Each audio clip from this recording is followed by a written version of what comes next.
Right now, somebody is laughing at a picture of a cat wearing sunglasses.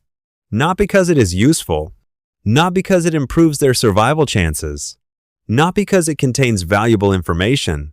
A cat in sunglasses. And somehow that is enough.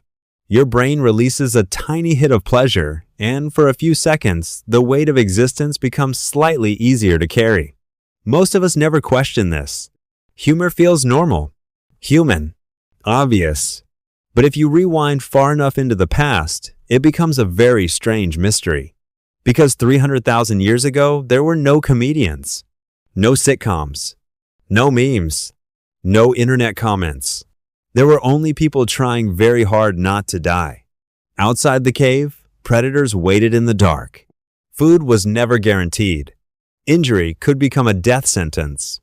And yet, somewhere around a fire, somebody made another person laugh. Not once, not accidentally, constantly. Which raises a strange question.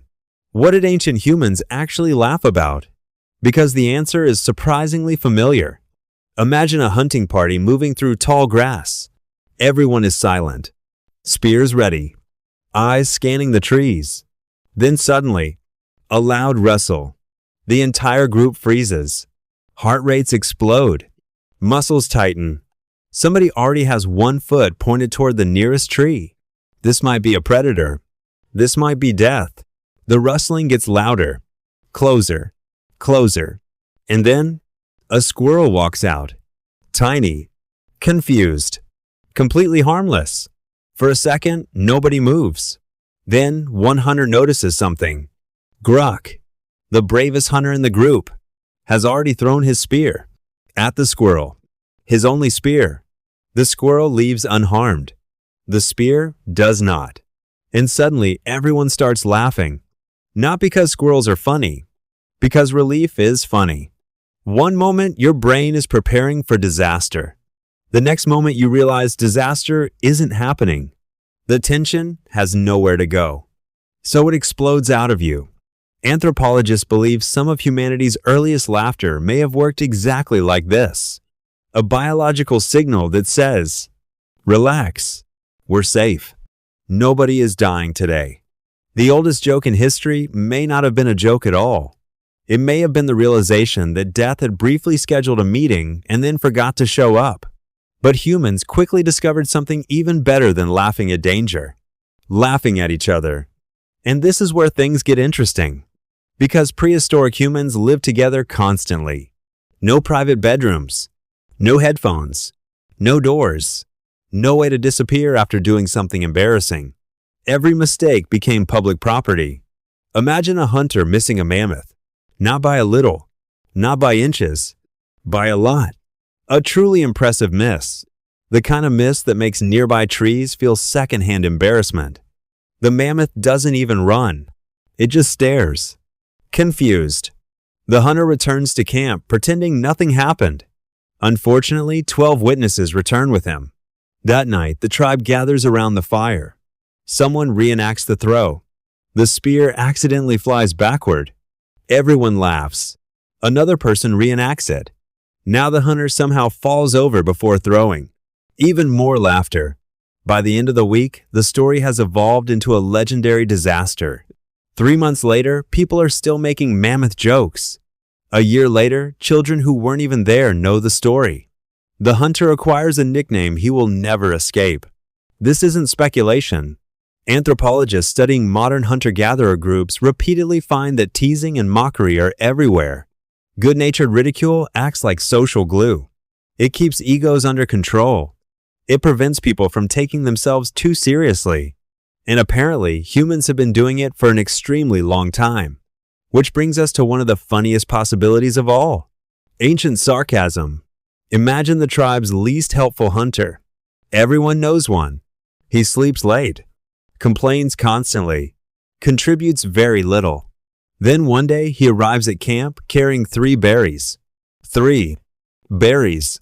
Immediately somebody says, "Careful everyone, save some food for the rest of us." The fire erupts with laughter. The hunter rolls his eyes. The joke lands. Nothing changes. And yet somehow everything changes. Because nobody had to start a fight. Nobody had to throw punches. The problem got addressed through humor. Laughter became a weapon that didn't draw blood. A way to say, "We noticed. We are judging you. And we're doing it creatively." For early humans, mockery may have been one of civilization's first technologies. And then there was probably the most universal source of humor ever invented. Failure. Specifically, other people's failure. Not catastrophic failure. Just embarrassing failure. The kind everyone survives. A hunter trips over a rock. Someone accidentally sits in wet mud. A teenager confidently attempts something impressive and immediately regrets it. 50,000 years later, we call these videos viral content. Back then, they were called Tuesday. Humans love these moments because they remind us that nobody is perfect. Not the strongest hunter. Not the wisest elder. Not the person pretending to have everything figured out. Especially that person. For a few seconds, everybody becomes equal. And equality is surprisingly funny. Eventually, humans learned to write. And when archaeologists began uncovering ancient texts, they found exactly what you might expect. Not profound wisdom. Not endless philosophy. Jokes. Some of the oldest written jokes involve bodily functions, embarrassing situations, and people behaving foolishly, which should comfort anyone worried about the decline of civilization. Apparently, humanity reached literacy and immediately started making dumb jokes. Some traditions never die. But perhaps the most remarkable thing isn't what ancient humans laughed at. It's why. Because underneath every joke sits the same basic mechanism. Stress, followed by relief. Fear, followed by safety. Tension, followed by connection. The people around those fires weren't laughing because life was easy. They laughed because life was hard. Because predators existed. Because winter existed. Because uncertainty existed. Humor wasn't a luxury. It was survival equipment. A way to remind each other that they were facing the darkness together. Which brings us back to you. Sitting in a room. Looking at a screen. Laughing at something completely ridiculous. Maybe a meme. Maybe a video. Maybe a joke so stupid it would be impossible to explain to somebody from another century. And yet the feeling is exactly the same. For a brief moment, your nervous system relaxes. The danger passes. The tension breaks. The tribe laughs. 300,000 years separate you from those ancient campfires.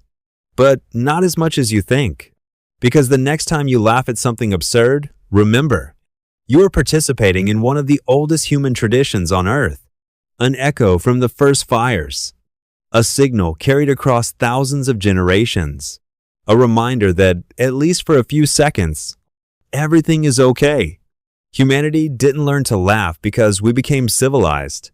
We became civilized because we learned how to laugh.